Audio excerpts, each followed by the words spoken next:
Welcome to Teleforum, a podcast of the Federalist Society's practice groups. I'm Dean Reuter, Vice President, General Counsel, and Director of Practice Groups at the Federalist Society.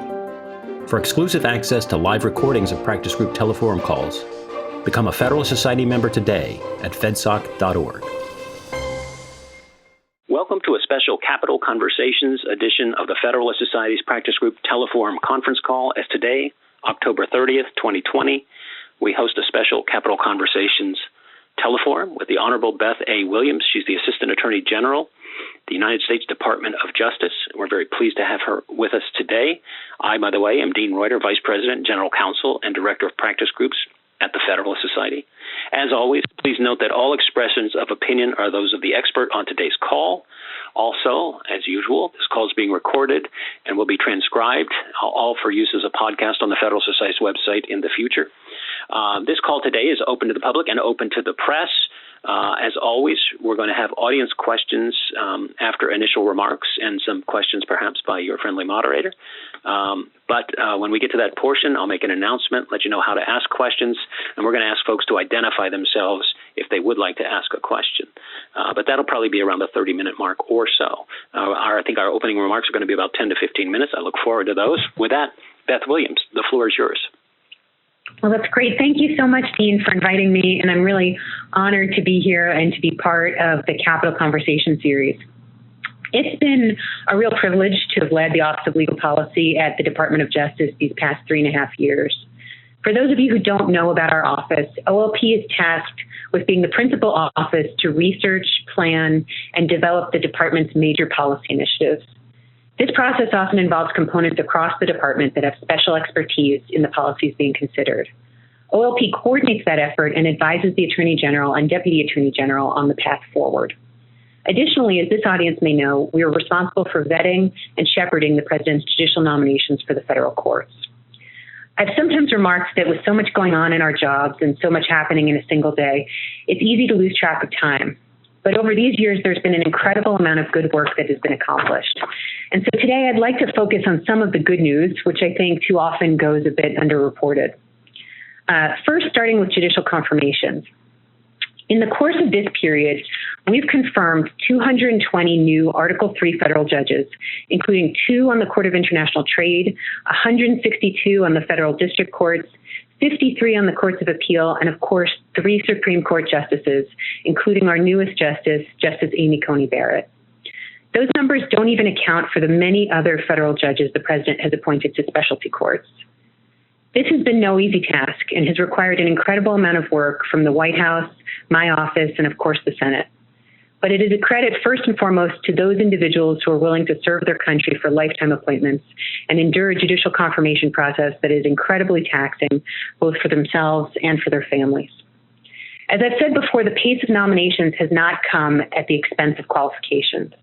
One liberal commentator has acknowledged that based solely on objective legal credentials, the average Trump appointee has a far more impressive resume than any past president's nominees. And even though the group has been hostile and in some cases unfair to certain nominees, that same conclusion is largely reflected in ratings from the American Bar Association, which has rated President Trump's judicial appointments as among the most qualified in recent history. But I can tell you, having worked closely with these judges throughout the nominations process, I didn't need the ABA's assessment to tell me how extraordinary they are. These confirmed judges are men and women of character and patriotism, stepping forward to choose a lifetime of service to our country. They're some of the very best of our profession. And what makes them so extraordinary is neither their number nor their credentials, nor even their historically well-qualified ratings. What makes them extraordinary is the principles they share. These judges come from all across the country, from many ethnic backgrounds and all walks of life. Before becoming judges, they were prosecutors and professors, immigrants and trailblazers, veterans and public servants. But what they share in common, the principle that binds them, is the unwavering commitment to exercise neither force nor will, but only judgment. By binding themselves to the Constitution, these judges will ensure that our judiciary does not become the most dangerous branch, as the founders feared. I know that many people have been uplifted by the confirmation hearings for now Justice Barrett. Those who watched the hearings saw 2 things. First, a woman of incredible integrity and intelligence who is enormously well qualified for the position to which she had been nominated. Few could deny that if Justice Barrett's nomination had occurred in 1986 or 1993, her confirmation would be unanimous or near so. Second, the American people saw over 4 days of confirmation hearings a debate in the best spirit of the traditions of this society. They saw some senators affirm that it is the duty of the judiciary to say what the law is, not what it should be. They heard Justice Barrett say repeatedly that she would put any personal views aside and judge according to the law. And they heard her say that she would approach each case with an open mind, that she harbors no agenda or hostility.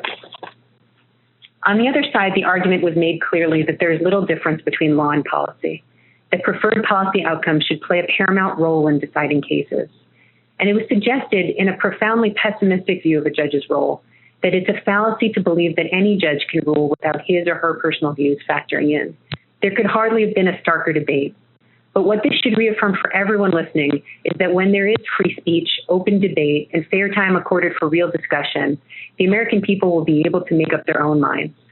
Ideas matter, and those who are confident in the strength of their arguments, who have the courage of their convictions, do not shy away from free speech, and they do not try to silence opposing views. While judicial nominations have certainly taken a good deal of our attention, I'd also like to talk for a moment about some crucial policy achievements we've secured. First, under the leadership of Attorney General William Barr, Deputy Attorney General Rosen, and before them, Attorney General Sessions and Deputy Attorney General Rosenstein, the department has taken significant steps to improve the regulatory process, making it more lawful, more accountable, and more transparent. We started by stating unequivocally that guidance documents are just that, guidance, and do not have the force of law. The Department of Justice no longer writes letters or issues guidance documents that purport to create rights or obligations binding on persons or entities outside the executive branch. Next, under the Brand memo issued by then Associate Attorney General Rachel Brand, the department made clear that it will not use its enforcement authority to effectively convert agency guidance documents into binding rules. And department litigators may not use noncompliance with guidance documents as a basis for proving violations of law in affirmative civil enforcement actions. The principles underlying these actions served as a basis for government-wide reform, as reflected in Executive Orders 13891 and 13892. And I'm happy to report that they are no longer just memos. They are now Department of Justice regulations, ensuring that the principles of lawful regulation, regulation that accords with the Administrative Procedures Act, are carried forward. Because insight into agency thinking should not be limited to the well-connected or only to those who can afford Washington lawyers, our new regulations also required the posting of every guidance document on the department's public guidance portal. If a guidance document is not posted on the portal, the department will not be able to claim judicial deference to interpretations contained in that document. What does this mean for the American people? A more lawful regulatory process, an agency that abides by its rules, and a process where the public has input into the regulations that govern them. In a similar effort toward more honest, transparent government practices, the department has ended the practice of payouts to third-party groups as part of government settlements. As Attorney General Sessions said at the time, when the federal government settles a case against a corporate wrongdoer, any settlement funds should go first to the victims and then to the American people. Third-party organizations who are neither victims nor parties to the lawsuit are not entitled to compensation as a result of government action. This is a basic principle of responsible government litigation. In another step for good government, we've worked to shed light on the serious legal deficiencies of unlawful nationwide injunctions. It's been the legal position of the department across administrations to oppose such injunctions. But their increasing number, issued by district courts coast to coast, has reached a crescendo over the last few years. The separation of powers imbalance they engender is real. In September 2018, the Attorney General issued a memorandum with litigation guidelines for handling these cases when plaintiffs seek this broad relief. There are signs that these efforts are finally having results, with some appellate courts limiting their scope. But it is unlikely this issue will be fully resolved until it finally percolates up to the Supreme Court for resolution. The department has also taken important steps to protect religious liberty. In 2017, Attorney General Sessions acted pursuant to an executive order by President Trump to issue guidance interpreting religious liberty protections in federal law in order to guide agencies in complying with that law. The guidance interprets existing protections for religious liberty, identifying 20 high-level principles that administrative agencies and executive departments can put to practical use to ensure the religious freedoms of Americans are lawfully protected. I've been pleased to serve as the co-vice chair of the Religious Liberty Task Force, which assists in coordinating the department's implementation of the Attorney General's Religious Liberty Memo. The Supreme Court has been very clear, first in the Trinity Lutheran case, and more recently in Espinoza v. Montana Department of Revenue, that the Free Exercise Clause protects religious observers against unequal treatment and against laws that impose special disabilities on the basis of religious status. To put it succinctly, while governments may limit funding for religious use, they may not limit funding to religious people. We've worked to make sure that the government's policies reflect that basic principle. Early this year, the department and 8 other agencies proposed rules that would ensure equal treatment for faith-based organizations that participate in federal programs. Once final, the rules will significantly enhance the ability of faith-based organizations to participate in government programs without sacrificing their religious identity or mission. OLP also worked closely with the Office of Justice Programs and other department components to issue guidance this past July to make clear that recipients of Department of Justice grant funding would not be discriminated against on the basis of their faith. The guidance is an important affirmation of the department's commitment to ensure that individuals and organizations driven by faith to serve the community are not subject to unequal treatment by virtue of their religious identity. In tandem with this guidance, the Office of Justice Programs launched a new web portal to receive reports of possible violations of grantees' and beneficiaries' civil liberties. And we've been leading the charge in the fight to combat anti-Semitism. After the troubling rise in crimes against Jewish communities and synagogues, Attorney General Barr personally visited Brooklyn to meet with leaders of the Jewish community there and issued a directive to all U.S. attorneys to initiate or reinvigorate contacts with the Jewish community in their respective districts in order to reassure them of the department's commitment to protecting Jewish citizens.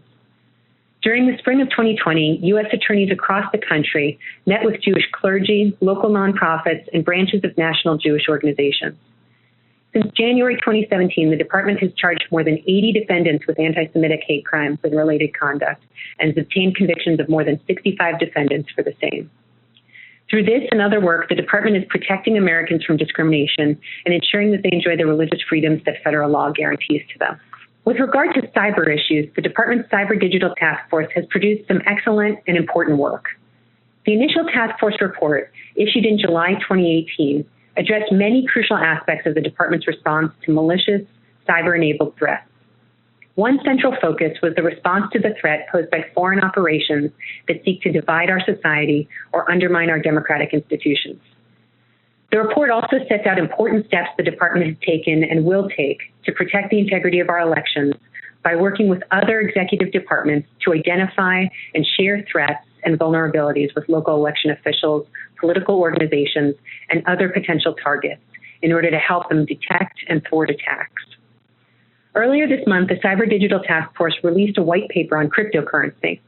OLP was privileged to coordinate the drafting and development of this ambitious framework, which sets out how cryptocurrency technology is used and how criminals misuse it to harm users, exchanges, and investors, as well as to facilitate a broad range of crimes from child exploitation to terrorism.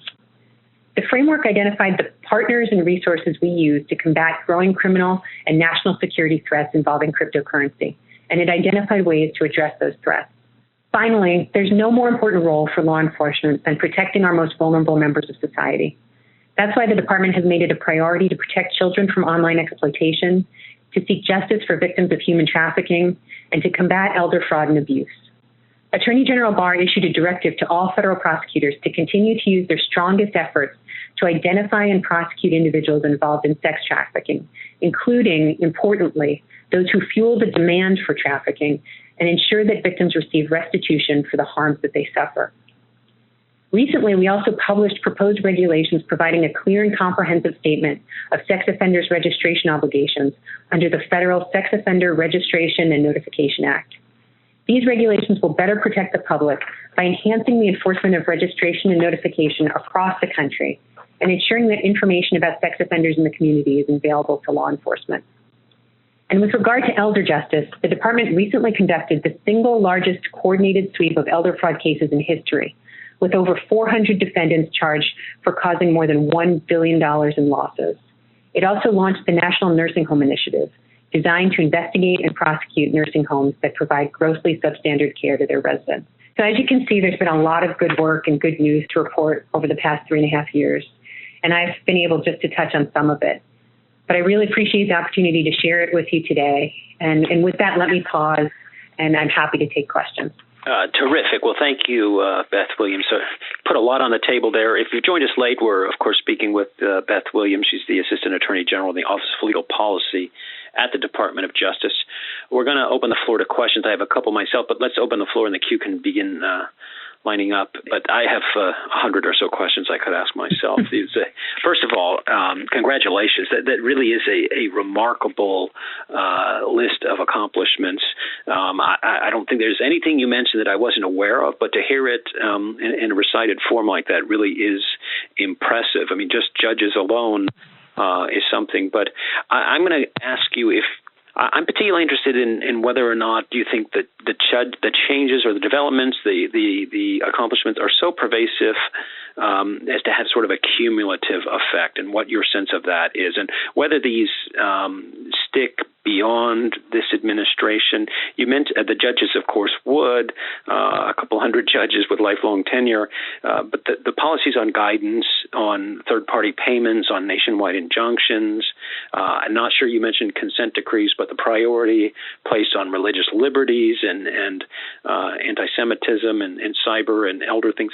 Would you anticipate those to carry forward for the next 4 years in a Trump administration or in a different administration? Well, look, I think the department really hopes so. I think if there are 4 more years of a Trump administration, they would certainly carry forward. And, in another administration, the thing about so many of these policies is that they're very firmly grounded in the law that Congress has passed, right, or in the Constitution. And so, when you talk about the reforms that we've done, in the regulatory sphere, they're grounded in the principles that are in the Administrative Procedure Act. They're grounded in good government principles, which is that these regulations should be transparent to people. That you shouldn't just have bureaucrats who are able to write a letter and then suddenly that's the law that's binding people, right? That's not the way that the regulatory, framework was envisioned by Congress to run. And so I think that the hope is that they do carry forward because they are very tied to the laws that Congress passed. Yeah, that's a great point.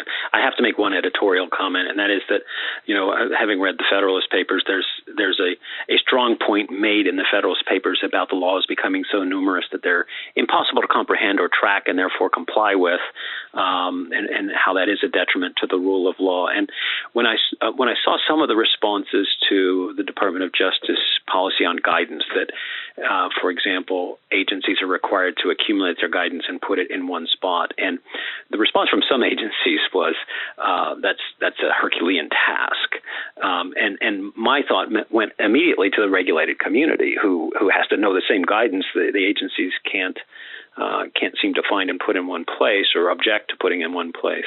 But the people in the regulated community, of course, are trying to respond to dozens of agencies, not just one agency. So.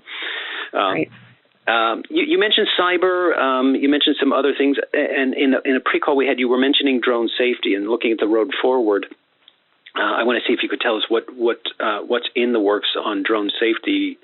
I want to remind callers, if you have a question, push the star button and then the pound button. We've got one caller question, but maybe get your thoughts on that part of the road forward if we could. Sure, happy to. But, I just wanted to comment first on what you just said, Dean. I think you're 1,000% right. I mean, look, DOJ is not a huge regulatory agency. We're a law enforcement agency. But the idea that, you're just a citizen out there or a small business and there's no way for you to know what the guidance documents are that maybe, shed light on the regulations that impact you, that's a real problem. You shouldn't have to hire an expensive Washington lawyer in order to understand, the laws and the regulations that are governing you. And so I think one of the good things is that with a lot of these reforms, it's required the agencies to take a hard look at what is out there. What guidance documents are out there? Are they all still up to date? Do we still agree with all of them? And let's put them in one place and make things better for people. So I think that's been a really good thing across the board. With your question with regard to drones, I mean, that's another big area that my office works on.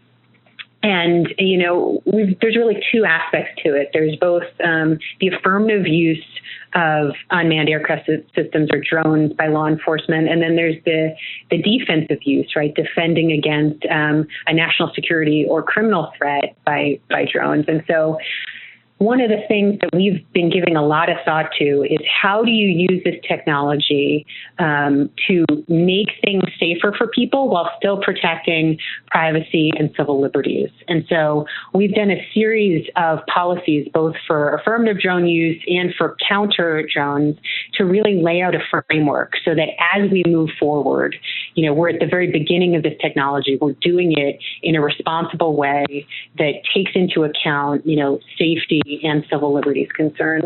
But look, there's a lot of really positive opportunities for law enforcement to use this in order to better protect the public and to better protect the safety of officers. As the drone use progresses, you can imagine marshals, instead of hunting down people in the woods, they can use drones to look overhead if there's an escaped fugitive. For BOP, they can, ensure that drones aren't coming in to drop in contraband, which has been a real issue. And so there's a lot of both, uses and counter uses for this. And so we've been trying to lay a framework so that as the use of them expands, it's done so responsibly. Very good. Turn to our first question of the day from the audience. Yep. My name is Sarah Matar. I'm a senior legislative aide for Congressman Lee Zeldin. I am a third year in law school, and I'll be interning at OLP. So I was really looking forward to this call. I have a bit of a broader question, but first I wanted to credit Assistant Attorney General Williams on an article I had read in the National Review regarding the myth of the unqualified Trump judge. And I hope that whether the administration changes or not, that we can trump some of those myths regarding what a qualified judge really is. But my broader question is, if there were another 4 years, what do you see as the bigger priorities for the Office of Legal Policy? Yeah, that's a great question, Sarah. It's so nice to hear your voice, and we're really looking forward to having you come intern with us. So thanks for the question. I think, a lot of the priorities of the office are obviously set by the Attorney General and the Deputy Attorney General. And so many of them are really driven, in some cases by long-term, but also by the requirements of the day. And so, obviously, with criminal justice, we've been working to try to make sure that policing is done well and as responsibly as possible. And so that's been a big area that obviously we want to make sure, continues to improve going forward. I think there's more we can do in the regulatory reform sphere. And then one other thing that has been in the news a lot has obviously been Section 230 of the Communications Decency Act. And, I think a big question there, and a big question that Congress is really struggling with right now, which is Section 230 serving the purpose that it was drafted to serve, right? It was meant to incentivize good behavior and to allow private companies to be able to act as good Samaritans, really, in order to take down violent or really hurtful images of children or images of child abuse and thinking, like that. And some people have been, some companies have been excellent Samaritans, really good Samaritans. But, I think Congress would want to make sure that it's continuing to serve that role to allow companies to be able to monitor their sites and to be able to remove some of those abuse images. It's one thing that I talk about a lot because, we've just seen the number of images just increase exponentially, and it's going to require the partnership of it's not just a law enforcement issue, it's a real issue across society, including private companies, including parents and others. And so I think that's a big issue that I know Congress is looking at, and I know that the administration is looking at too. But thanks a lot for the question. Thank you. Just one question in the queue, then our lines are wide open. Caller, if you give us your name and your question, please. Thank you, Vice President Reuter. This is Eric Lippman of the Minnesota Lawyers Chapter. I wanted to thank General Williams for a very fine presentation, but wanted to tee off a question that was started by Dean and touched on a little bit by General Williams, namely that transparency is certainly part of the solution for regulatory reform, and the Brand memo is very helpful, and the requirement to publish guidance on the portal enormously useful. But I'm just wondering what the next stage might be for addressing the volume of regulations that are coming from the federal government. Transparency, knowing, being able to find them is certainly one piece of it. The sheer weight and number, I think, is a much trickier problem, and was wondering what General Williams might foresee as possible solutions in that regard. Yeah, that's a great question. Thanks, Eric. So look, I think, the president started with EO 13771, right, which was a 1 in, 2 out rule. And I think that has done a lot of good, because I think it forces the agencies to really think about what regulations are necessary, and are there any that are on the books that are past their time or unnecessary or not appropriate anymore, and are there better ways to regulate that can be done? And so, from both a sheer number, but also from a cost perspective, right, requiring the agencies to be cost neutral with new regulations. Those were 2 big steps that the president took, and those were obviously, across all agencies, not just the Department of Justice. And so I think that was a step in the right direction. But you're right. It's hard to go through, hundreds of years of regulations in just 4 years. And so I'm sure there's, more review and more work that could be done there. Thank you kindly, General. I was involved in a book project on the administrative state, and observed that it's taken well over 100 years to build up to this point. So 4 years clearly not enough to put the genie back in the bottle, as it were. But congratulations on the improvements made. You mentioned. I do have lots of other questions. Looks like we do have an audience question. So I want to keep the audience engaged here. So let's turn back to the audience once again. Yes, this is David Burge. I'm in Atlanta, Georgia. Question on the confirmation process. A number of great judges, including some friends of mine, have been confirmed in the last 4 years. Obviously, without going into names, have there been any great candidates that have said no solely because of the duress of the confirmation process? Well, David, that's a great question. I can't get into obviously things like that about who may have said yes or no. But I think the point that you raised is a really good one. I think folks see what some of our nominees go through and are like, thanks but no thanks. I've got a really good thing going, and I don't need to put my family through that. And that's really unfortunate, because it's not the way that it should be. And, I remember one nominee whose mom was just so upset by the whole process afterward that she had to lay down in her hotel room for 2 days after. And I just felt so terrible about that, because, that shouldn't be how it is. When I was going through the process, my own mom had a hard time with it too, just going through the confirmation. And luckily mine was relatively easy. But it's, I think if we refocus the question back on, qualifications and back on philosophy, really the key questions that the Senate has considered for years and years and years. Hopefully, all of our nominees, won't have to go through this. It shouldn't be that, people are smearing them on internet websites or things like that. That's difficult for them, and it's unnecessary for them and their family. These are good people who want to serve their country, and so I would hope that we would be able to bring it back to a moment of civility. This is Dean again on the issue of civility. I'm reminded of a speech I watched in which the speaker called for a return to civility in the confirmation process. And I think it was maybe 2013, 2014, but certainly within the past 8 or 10 years. And these are words that were repeated by the speaker, and the speaker from written text. And it was Justice Ruth Bader Ginsburg who, in a speech to the American Law Institute, recited some facts that when she was put up as a nominee, she had been working for the ACLU for some time, had begun their women's project, didn't take a single question on that, wasn't asked a single question about her involvement with the ACLU, was confirmed 96-3 or something like that.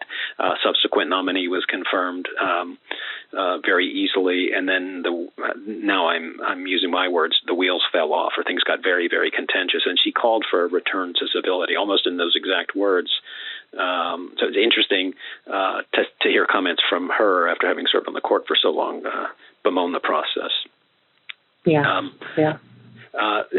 But in conjunction with drones in particular, well, here we go, another audience question. So I might get to my questions, but I want to gauge the audience here. So. Hi, this is Kara Rollins with the New Civil Liberties Alliance. Thank you for doing this teleforum today. I had a question about some of the tension that comes up in regards to Executive Order 13891 between, in the instance of DOJ, which obviously is subject to the order, and the independent agencies, which are not. Has DOJ done any independent thinking or put any documentation out about how, for example, in a joint enforcement with FCC or FTC, they would address guidance documents by the agencies that potentially the independent agencies not subject to the order would like to introduce those or use them in some enforcement capacity? I think that there might be a tension there, and DOJ is one of the few agencies I think that has consistent interaction in an enforcement capacity with the independent agencies. Thank you. Sure, Kara, that's a really good question. I can't speak to things that are really currently maybe under consideration or not. I can only speak to kind of things that have been publicly announced. But look, there are a lot of good questions that are raised in this area as we're thinking about how to reform things. And I know the New Civil Liberty Alliance is kind of on the forefront of thinking about some of these issues. And independent agencies is certainly a question about how they regulate and whether the EOs are or can apply to them. But I don't think I can answer that specifically, but I appreciate the question. I'll ask another question, Beth, that you might not be able to answer, but it goes to national security issues and enforcement, sometimes by independent agencies, sometimes by cabinet-level agencies. I'm pretty familiar with the CFIUS process, the Committee on Foreign Investment in the U.S., which sort of bird dogs investment in U.S. companies that might compromise by foreign actors that might compromise U.S. national security. And I've seen a couple enforcement actions by independent agencies against global companies, American companies, but they operate on a global basis. And I think in this increasingly globalized world, there are a lot of enforcement action possibilities that might have national security implications that aren't really obvious at first blush against telecommunications companies or tech companies or things like that, infrastructure companies. I would love to see some sort of process where independent agencies check that, because I've talked to folks at independent agencies, and they clearly don't consider it part of their mandate to consider national security implications of their enforcement actions. So maybe I shouldn't ask you a question on that. I'll just make that comment. Yeah, but look, I think the underlying point that you're making, is a really good one, and CFIUS obviously serves a really important role. And one of the things that's been very public is that the United States has to secure its supply chains and ensure that the infrastructure, going forward is safe and secure from a national security perspective. And so, work to that end is I think important and underway. Well, let me call for the audience again. Let me broaden that question or make it just more general, and that's about how OLP or the Department of Justice coordinates with other agencies and with the White House. If any insights you can give us there, that would be interesting to me. Yeah, I mean, I actually think that that's one of OLP's most interesting functions. And so, you know, as you can imagine with the Department of Justice, there are many different components. There are many different subject matter experts in different components. And often there are questions that really are very cross-component cutting, right? So one question may come up and it may affect both the criminal division and the national security division, but also the U.S. attorneys and, you know, the FBI. And so one of the things that the Office of Legal Policy often does is we are a convener. We make sure we get the right people from the different components and bring them together and get their insight and distill it and deconflict it and, you know, hopefully distill it into a really good recommendation for the Deputy Attorney General and the Attorney General. And so that's really interesting because you get to see and talk with and work with the experts across the department. And then, you know, from an interagency perspective, it's really just that on a bigger scale. You know, obviously we work a lot with the Domestic Policy Council at the White House. We work a lot with the White House Counsel's Office, and, you know, depending on what the policy area is that we're working on, we interact with all sorts of agencies, you know, with UAS, with Jones, for example, we work with the FAA, we work with DOD, we work with, you know, lots of DHS, lots of different partners in the different areas. And so, you know, often those are convened in, you know, a formal policy process through the White House. And sometimes they're just convened through, you know, direct contact among the agencies.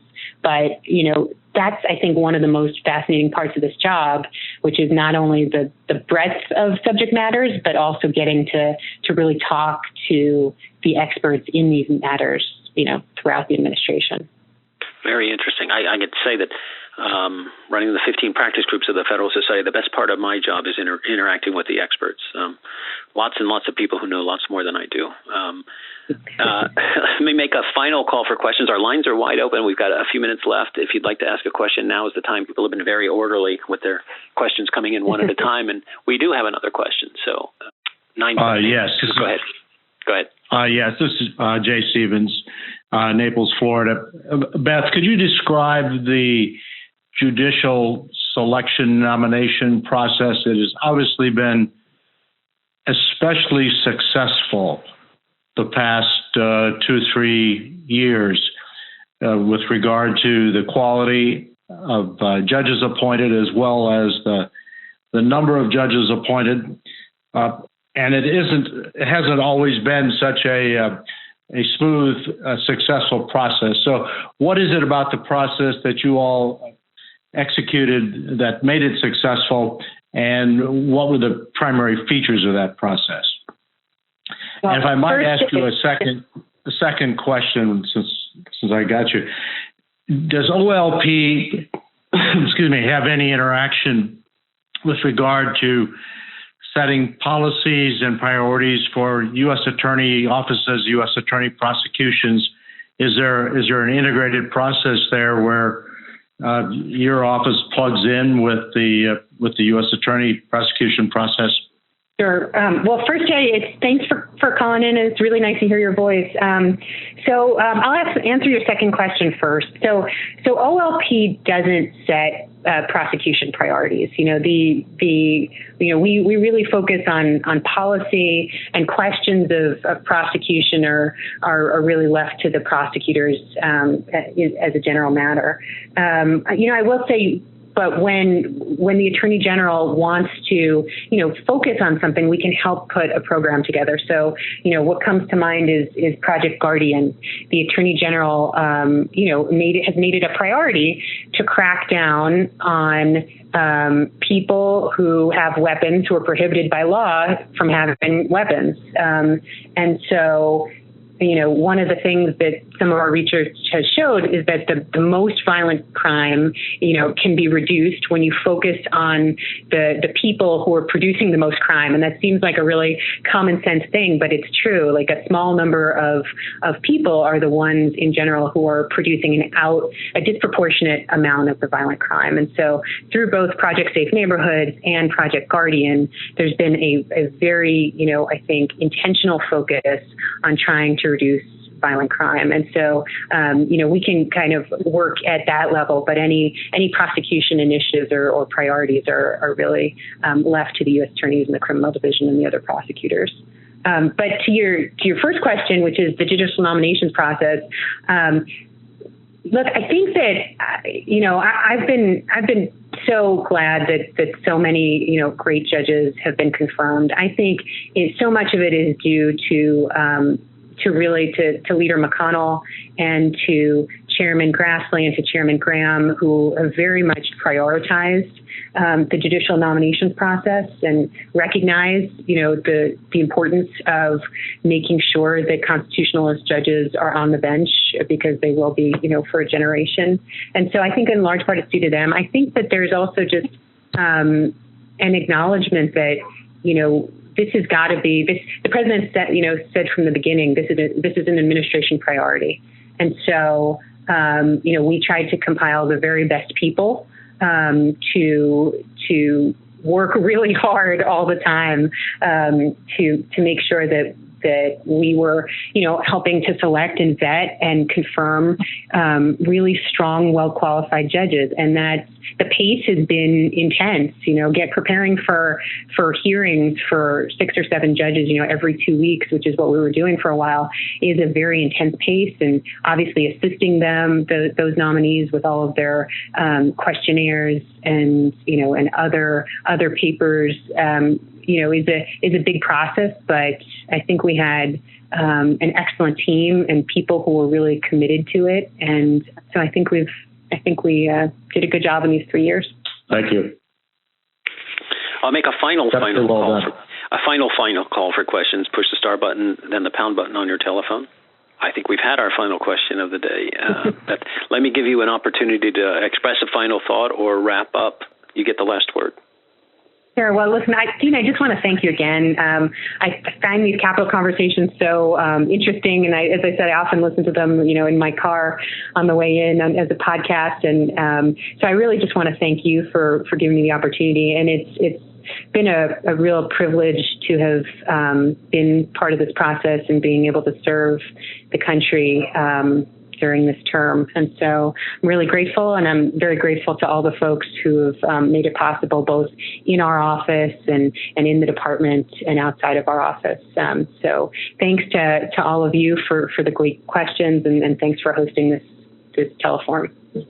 Well, thanks for your service, and thanks for participating in this teleforum. I thank you on my own behalf, but also on behalf of the Federalist Society. I also want to thank the audience for dialing in and for your thoughtful questions. A reminder to our audience to check your website, monitor your emails for our next upcoming teleforum conference call, which I happen to know is at 2:30 today, so pay special attention to that. But until that next call, we are adjourned. Thank you very much, everyone. Thank you for listening to this episode of Teleforum, a podcast of the Federalist Society's practice groups. For more information about the Federalist Society, the practice groups, and to become a Federalist Society member, please visit our website at fedsoc.org.